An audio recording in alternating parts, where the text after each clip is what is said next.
राधे राधे। आशा करती हूँ कि आप सभी लोग खुश होंगे, स्वस्थ होंगे, मस्त होंगे। ओम नमो भगवते वासुदेवाय। आज मैं आप लोगों को बताने जा रही हूँ आश्विन मास कृष्ण पक्ष की एकादशी, जो कि इंदिरा एकादशी के नाम से जाना जाता है। यह एकादशी व्रत भटकते हुए पितरों को गति देने वाली होती है। जो भटके हुए पितर होते हैं, जिनके उनके पुत्र पौत्र आदि जो इस व्रत को धारण करते हैं, इस एकादशी व्रत को धारण करते हैं, तो उनके पितरों को मोक्ष की प्राप्ति होती है, ऐसा कहा जाता है। यह आश्विन मास कृष्ण पक्ष में पड़ने वाला यह एकादशी पितृ पक्ष में पड़ने के कारण पितरों को मोक्ष देने वाला एकादशी माना जाता है। इसलिए इस एकादशी का महत्ता बहुत ज़्यादा बढ़ जाती है। यह एकादशी व्रत 10 अक्टूबर 2023 दिन मंगलवार को रखा जाएगा। पारना का समय है दिन बुधवार को प्रातः 6:20 से लेकर के 8:30 के बीच में पारना अवश्य कर लें। अब मैं आप लोगों को कथा सुनाने जा रही हूँ, एकादशी व्रत कथा। ओम नमो भगवते वासुदेवाय। अब मैं आप लोगों को कथा सुनाने जा रही हूँ आश्विन मास कृष्ण पक्ष की इंदिरा एकादशी की कथा। युधिष्ठिर जी ने पूछा भगवान श्री कृष्ण से, हे मधुसूदन, कृपा करके मुझे यह बताइए कि आश्विन मास के कृष्ण पक्ष में कौन सी एकादशी होती है। भगवान श्री कृष्ण बोले, हे राजन, आश्विन मास में कृष्ण पक्ष में इंदिरा नाम की एकादशी होती है। उसके व्रत के प्रभाव से बड़े बड़े पापों का नाश हो जाता है। नीच योनि में पड़े हुए पितरों को भी यह एकादशी सद्गति देने वाली है। हे राजन, पूर्व काल की बात है। सतयुग में इंद्रसेन नाम से विख्यात एक राजकुमार थे, जो महिष्मतिपुरी के राजा होकर धर्म पूर्वक प्रजा का पालन करते थे। उनका यश सब ओर फैल चुका था। राजा इंद्रसेन भगवान विष्णु की भक्ति में तत्पर हो गोविंद के मोक्षदायक नामों का जप करते हुए समय व्यतीत करते थे और विधि पूर्वक आध्यात्म तत्व के चिंतन में संलग्न रहते थे। एक दिन राजा राजसभा में सुखपूर्वक बैठे हुए थे। इतने में ही देवर्षि नारद आकाश मार्ग से उतरकर वहां आ पहुंचे। उन्हें आया देखकर राजा हाथ जोड़ करके खड़े हो गए और विधि पूर्वक नारद मुनि का पूजन करके उन्हें आसन पर बिठाया। इसके बाद वे इस प्रकार बोले, हे मुनि श्रेष्ठ, आपकी कृपा से मेरी सर्वथा कुशल है। आज आपके दर्शन से मेरी संपूर्ण यज्ञ क्रियाएं सफल हो गई हैं। हे देव ऋषि, अपने आगमन का कारण बताकर मुझ पर कृपा करें। तब नारद जी ने कहा, हे नृपश्रेष्ठ, सुनो, मेरी बात तुम्हें आश्चर्य में डालने वाली है। मैं ब्रह्मलोक से यमलोक में आया था। वहाँ एक श्रेष्ठ आसन पर बैठा था। यमराज मेरी भक्ति पूर्वक पूजा की। उस समय यमराज की सभा में मैंने तुम्हारे पिता को भी देखा था। वे व्रत भंग के दोष से वहां आए थे। हे राजन, उन्होंने तुमसे कहने के लिए एक संदेश दिया है, उसे सुनो। उन्होंने कहा है कि बेटा, तुम इंदिरा एकादशी के व्रत का पुण्य देकर स्वर्ग में भेजो। उनका यह संदेश लेकर मैं तुम्हारे पास आया हूँ। हे राजन, अपने पिता को स्वर्ग की प्राप्ति कराने के लिए इंदिरा एकादशी का व्रत करो। राजा ने पूछा, हे भगवान, कृपा करके इंदिरा एकादशी का व्रत बतलाइए। किस पक्ष में, किस तिथि में और किस विधि से उसका व्रत करना चाहिए। तब नारद जी ने कहा, हे राजेंद्र, सुनो, मैं तुम्हें इस व्रत की शुभ कारक विधि बतलाता हूँ। आश्विन मास के कृष्ण पक्ष में दसवें के उत्तम दिन को श्रद्धा युक्त चित्त से प्रातः काल स्नान करके, फिर मध्याह्न काल में स्नान करके एकाग्रचित्त होकर एक समय भोजन करें तथा रात्रि में भूमि पर सोएं। रात्रि के अंत में निर्मल प्रभात होने पर एकादशी के दिन दातुन करके मुंह धोएं।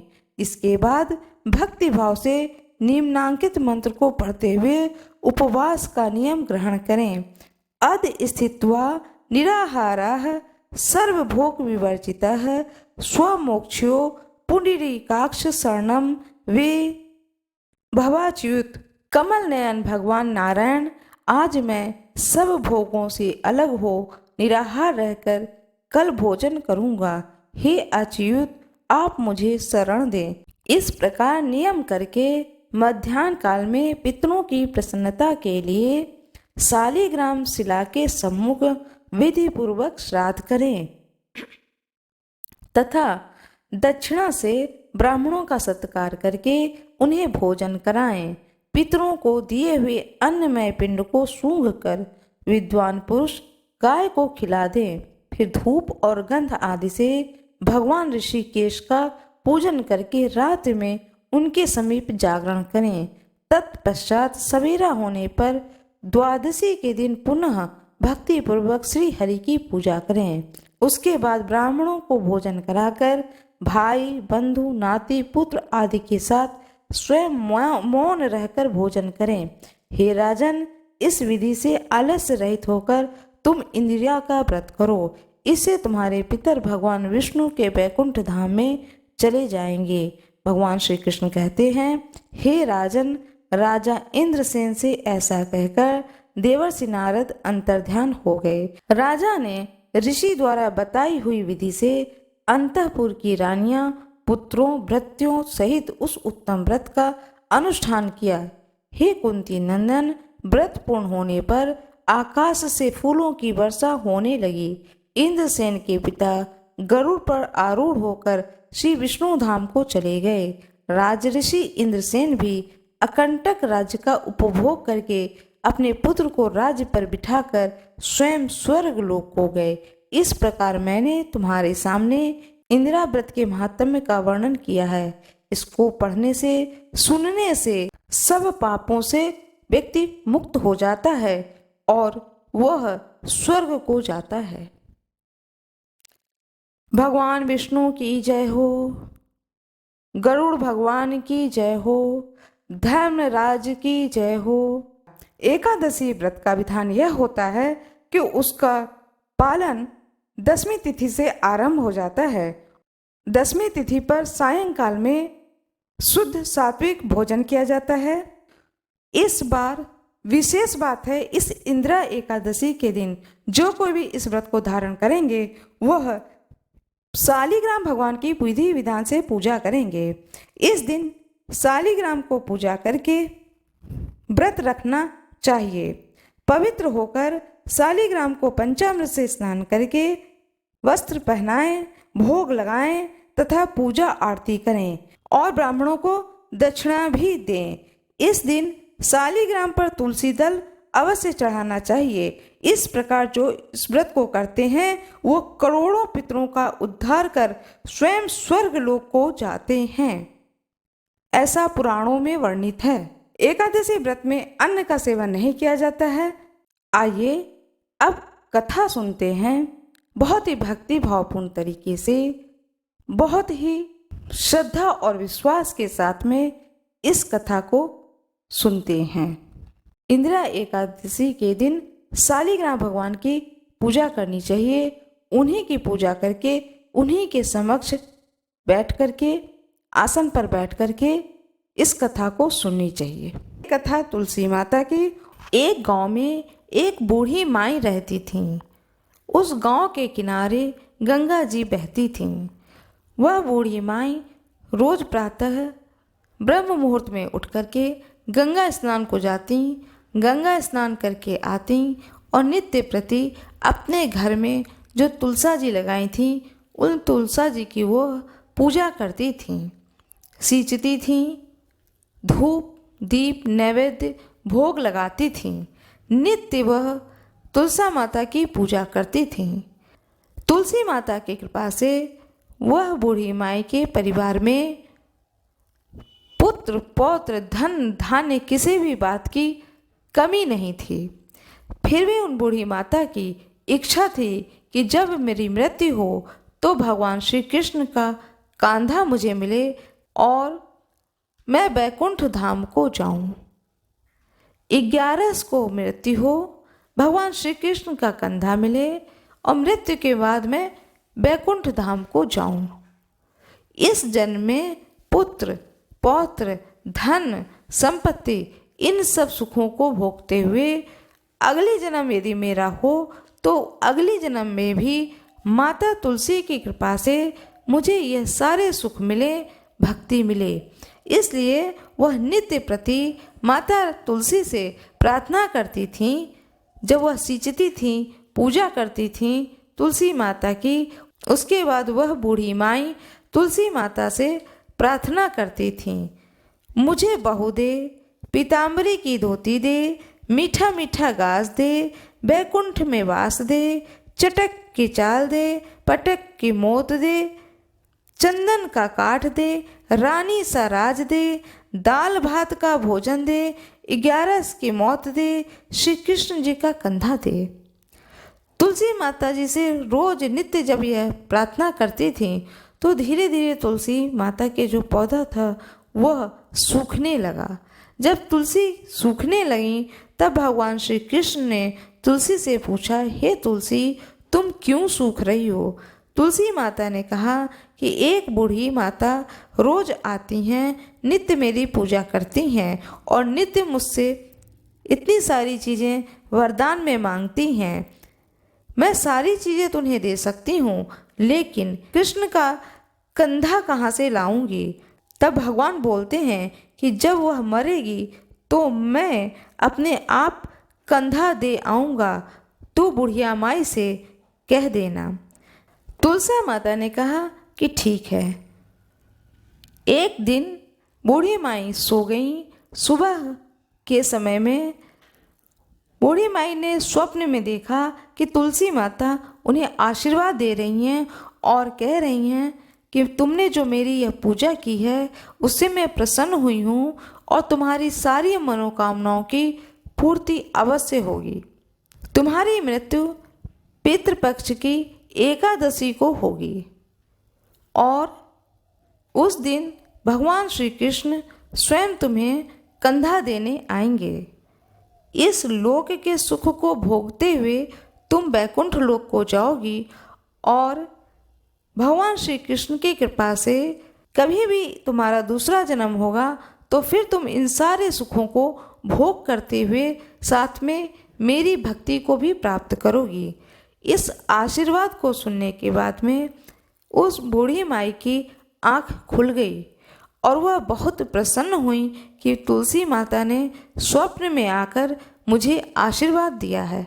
यह बात उन्होंने अपने पूरे परिवार में हर एक व्यक्ति को बताया, अपने बहू को बताया, बेटों को बताया, सबको बताया कि आज स्वप्न में तुलसी माता आई थीं, जो कि उन्होंने मुझे स्वप्न में यह आशीर्वाद दिया है। फिर पितृपक्ष का समय आता है, एकादशी की तिथि आती है और उन्हें विश्वास था कि एकादशी तिथि पर मेरी मृत्यु निश्चित है, तो वह अपनी बहू से कहती हैं कि आज मैंने व्रत को धारण किया है, लेकिन जहाँ पर तुलसी का पौधा है, आंगन के जिस स्थान पर तुलसी का पौधा है उसी स्थान पर एक चटाई बिछा दो, मैं वहाँ पर लेट जाऊंगी। उनकी बहू ने एक चटाई को बिछा दिया और बूढ़ी माता उस चटाई पर लेट गईं। पूरे गांव के औरतें सब आ गईं, घर परिवार के सारी औरतें, सभी व्यक्ति, घर के सारे सदस्य उसी जगह आसपास आंगन में ही बैठ गए और सब आपस में विचार करने लगे कि यह कितनी तपस्विनी माई हैं कि इन्हें अपनी मृत्यु के बारे में स्वयं माता तुलसी ने स्वप्न में बताया है। लेट जाने के बाद में वह बूढ़ी माता श्री कृष्ण ऐसा जपना शुरू कर दी। थोड़ी देर के बाद ही बूढ़ी माता की मृत्यु हो जाती है। जब बूढ़ी माई की मृत्यु हो जाती है तब उनके परिवार के सारे सदस्य शोक में डूब जाते हैं और थोड़ी देर के बाद में उनकी अंतिम यात्रा की तैयारियां शुरू हो जाती हैं। अब सभी लोग आ गए और जब माई को ले जाने के लिए उठाए तो वह किसी से ना उठी। तब भगवान श्री कृष्ण एक 12 बरस के बालक का रूप धारण करके आए। बालक ने कहा कि मैं कान में एक बात कहूँगा तो यह बूढ़ी माई उठ जाएंगी। बालक ने कान में कहा, बूढ़ी माई मन की कान निकाल ले, पीताम्बरी की धोती ले, मीठा मीठा घास ले, बैकुंठ का बास ले, चटक की चाल ले, पटक की मोत ले, कृष्ण जी का कंधा ले। यह सुनकर के बूढ़ी माई हल्की हो गई। भगवान ने अपना कंधा दिया और बूढ़ी माई को बैकुंठ का बास मिला। तुलसी माता की सेवा करने से उनकी सारी मनोकामनाओं की पूर्ति हुई। जिस प्रकार से तुलसी माता और भगवान श्री कृष्ण ने प्रसन्न होकर बूढ़ी माता के सारी मनोकामनाओं की पूर्ति की, उसी प्रकार से जो कोई भी इस कथा को सुनेगा या सुनाएगा, उनकी भी मनोकामनाओं की पूर्ति भगवान श्री कृष्ण और माता तुलसी अवश्य करेंगे। माता तुलसी की जय हो, भगवान श्री कृष्ण की जय हो, सभी भक्तों की जय हो। भगवान श्री गणेश जी की कथा। एक बार गणपति मुनि पुत्रों के साथ पराशर ऋषि के आश्रम में खेल रहे थे। तभी वहां कुछ नाग कन्याएं आ गईं। नाग कन्याएं गणेश जी को आग्रह पूर्वक अपने लोक लेकर जाने लगीं। गणपति भी उनका आग्रह ठुकरा नहीं सके और उनके साथ चले गए। नागलोक पहुंचने पर नाग कन्याओं ने उनका हर तरह से सत्कार किया। तभी नागराज वासुकी ने गणेश जी को देखा और उपहास के भाव से वे गणेश जी से बात करने लगे, उनके रूप का वर्णन करने लगे। गणेश जी को क्रोध आ गया। उन्होंने वासुकी के फन पर पैर रख दिया और उनके मुकुट को भी स्वयं पहन लिया। वासुकी जी की दुर्दशा का समाचार सुन उनके बड़े भाई शेषनाग आ गए। उन्होंने गर्जना की कि किसने मेरे भाई के साथ इस तरह का व्यवहार किया है। जब गणेश जी सामने आए तो शेषनाग ने उन्हें पहचान कर उनका अभिवादन किया और उन्हें नागलोक यानी पाताल का राजा घोषित कर दिया। भगवान गणेश की जय हो, माता पार्वती की जय हो, भगवान शंकर की जय हो। अब मैं आप लोगों को कथा सुनाने जा रही हूँ। एक ग्राम में अति दीन ब्राह्मण निवास करता था। उसकी साध्वी स्त्री प्रदोष व्रत किया करती थी। उसे एक ही पुत्र रत्न था। एक समय की बात है, वह पुत्र गंगा स्नान के लिए गया। दुर्भाग्यवश मार्ग में चोरों ने उसे घेर लिया और वह कहने लगे कि हम तुम्हें मारेंगे नहीं, तुम अपने पिता के गुप्त धन के बारे में हमें बता दो। बालक दीन भाव से कहने लगा कि बंधुओं, हम अत्यंत दुखी दीन हैं, हमारे पास धन कहाँ है। तब चोरों ने कहा कि तेरे इस पोटली में क्या बंधा है। बालक ने निसंकोच कहा कि मेरी माँ ने मेरे लिए रोटियां दी हैं। यह सुनकर चोरों ने अपने साथियों से कहा कि साथियों, यह बहुत ही दीन दुखी मनुष्य है, अतः हम किसी और को लूटेंगे। इतना कहकर चोर लोगों ने उस बालक को छोड़ दिया। बालक वहां से चलते हुए एक नगर में पहुंचा। नगर के पास एक बरगद का पेड़ था। वह बालक उसी बरगद के वृक्ष की छाया में सो गया। उसी समय उस नगर के सिपाही चोरों को खोजते हुए उस बरगद के वृक्ष के पास पहुंचे और बालक को चोर समझकर बंदी बनाकर राजा के पास ले गए। राजा ने उसे कारावास में बंद करने का आदेश दिया। ब्राह्मणी का लड़का जब घर नहीं लौटा तब उसे अपने पुत्र की बड़ी चिंता हुई। अगले दिन प्रदोष व्रत था। ब्राह्मणी ने प्रदोष व्रत किया और भगवान शंकर से मन ही मन पुत्र की कुशलता की प्रार्थना करने लगी। भगवान शंकर ने उस ब्राह्मणी की प्रार्थना स्वीकार कर ली। उसी रात भगवान शंकर ने उस राजा को स्वप्न में आदेश दिया कि यह बालक चोर नहीं है, इसे प्रातःकाल छोड़ दे, अन्यथा तुम्हारा सारा राज वैभव नष्ट हो जाएगा।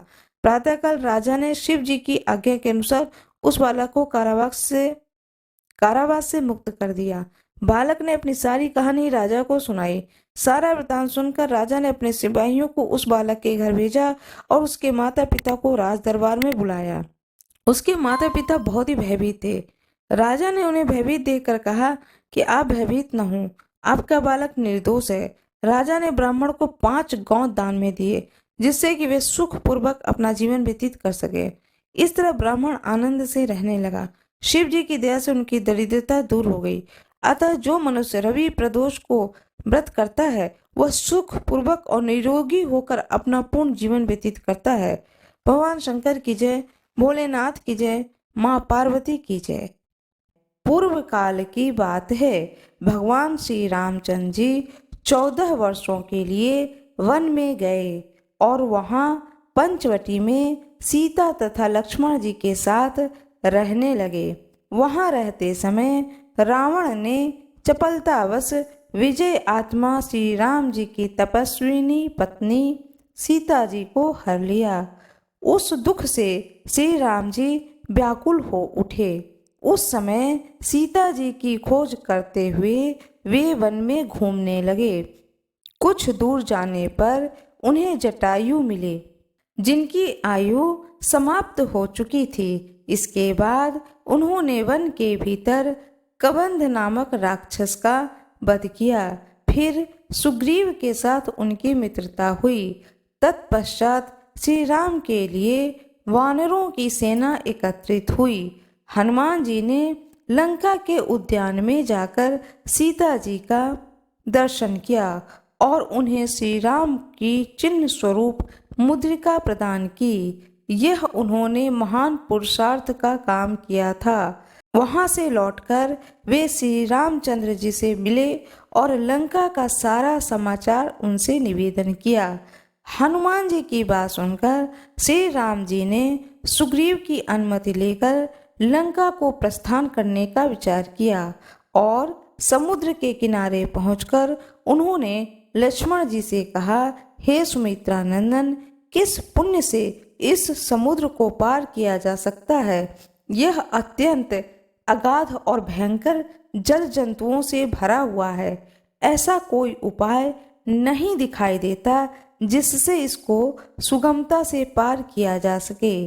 तब लक्ष्मण जी बोले, हे महाराज, आप ही आदिदेव और पुराण पुरुष पुरुषोत्तम हैं। आपसे क्या छिपा है? यहाँ इस द्वीप के भीतर बगदालभ्य नामक मुनि रहते हैं। यहाँ से आधे योजन की दूरी पर उनका आश्रम है। हे रघुनंदन, उन प्राचीन मुनीश्वर के पास जाकर उन्हीं से इसका उपाय पूछिए। लक्ष्मण जी का यह अत्यंत सुंदर बात सुनकर श्री रामचंद्र जी महामुनि बगदालभ्य से मिलने के लिए निकले। वहां पहुंचकर उन्होंने मस्तक झुकाकर मुनि को प्रणाम किया। मुनि उनको देखते ही पहचान गए कि ये पुराण पुरुषोत्तम श्री राम जी हैं, जो कि किसी कारणवश मानव शरीर में अवतरित हुए हैं। उनके आने से महर्षि को बड़ी प्रसन्नता हुई। उन्होंने पूछा, हे श्री राम, आपका यहाँ कैसे आगमन हुआ? तब श्री राम जी बोले, हे ब्राह्मण, आपकी कृपा से राक्षसों सहित लंका को जीतने के लिए सेना के साथ समुद्र के किनारे आया हूँ। हे मुने, अब जिस प्रकार समुद्र पार किया जा सके यह उपाय बताइए, मुझ पर कृपा कीजिए। तब ऋषि बगदालभ्य ने कहा, हे श्री राम, फाल्गुन के कृष्ण पक्ष में जो विजया नाम की एकादशी होती है, उसका व्रत करने से आपकी विजय होगी। निश्चित ही आप अपनी वानर सेना के साथ समुद्र को पार कर लेंगे। हे राजन, अब इस व्रत की फलदायक विधि सुनिए। 10वीं के दिन आने पर एक कलश स्थापित करें। वह सोने, चांदी, तांबे अथवा मिट्टी का भी हो सकता है। उस कलश को जल से भरकर उसमें पल्लव डाल दें। उसके ऊपर भगवान श्री नारायण के सुवर्ण में विग्रह की स्थापना करें। फिर एकादशी के दिन प्रातःकाल स्नान करके कलश को पुनः स्थिरता पूर्वक स्थापित करें। माला, चंदन, सुपारी तथा नारियल आदि के द्वारा विशेष रूप से उसका पूजन करें। कलश के ऊपर सप्त धान और जौ रखें। गंध, धूप, दीप और भांति भांति के नैवेद्य से पूजन करें। कलश के सामने बैठकर वह सारा दिन उत्तम कथा वार्ता आदि के द्वारा व्यतीत करें तथा रात में भी वहां जागरण करें। अखंड व्रत की सिद्धि के लिए घी का दीपक जलाएं। फिर द्वादशी के दिन सूर्योदय होने पर उस कलश को किसी जलाशय के समीप, नदी, झरने या पोखर के तट पर ले जाकर स्थापित करें और उसकी विधि पूर्वक पूजा करके देव प्रतिमा सहित उस कलश को वेद वेत्ता ब्राह्मण के लिए दान कर दें। हे महाराज, कलश के साथ ही और भी बड़े बड़े दान देना चाहिए। हे श्री राम, आप अपने यूथपतियों के साथ इसी विधि पूर्वक से प्रयत्न पूर्वक विजया नाम के व्रत का धारण कीजिए, इससे आपकी विजय होगी। तब ब्रह्मा जी कहते हैं, हे नारद, यह सुनकर श्री रामचंद्र जी ने मुनि के कथन अनुसार उस समय विजया एकादशी का व्रत किया। उस व्रत के करने से श्री रामचंद्र जी विजयी हुए। उन्होंने संग्राम में रावण को मारा, लंका पर विजय पाई और साथ में सीता जी को प्राप्त किया। बेटा, जो मनुष्य इस विधि से व्रत को करते हैं उन्हें इस लोक में विजय प्राप्त होती है, उनका परलोक भी अक्षय बना रहता है। भगवान श्री कृष्ण कहते हैं, हे युधिष्ठिर, इस कारण विजया का यह व्रत करना चाहिए। भगवान श्री कृष्ण कहते हैं, हे युधिष्ठिर, इस कारण विजया नाम का यह व्रत करना चाहिए। इस प्रसंग को पढ़ने और सुनने से वाजपेयी यज्ञ का फल प्राप्त होता है। भगवान विष्णु की जय हो, ब्रह्मा जी की जय हो, नारद जी की जय हो, गणेश भगवान की जय हो, माता लक्ष्मी की जय हो। मेरा यह वीडियो यदि आपको पसंद आया हो तो कृपया वीडियो को लाइक जरूर कर दें, चैनल को सब्सक्राइब अवश्य कर दें, बेल आइकन दबाना ना भूलें। धन्यवाद।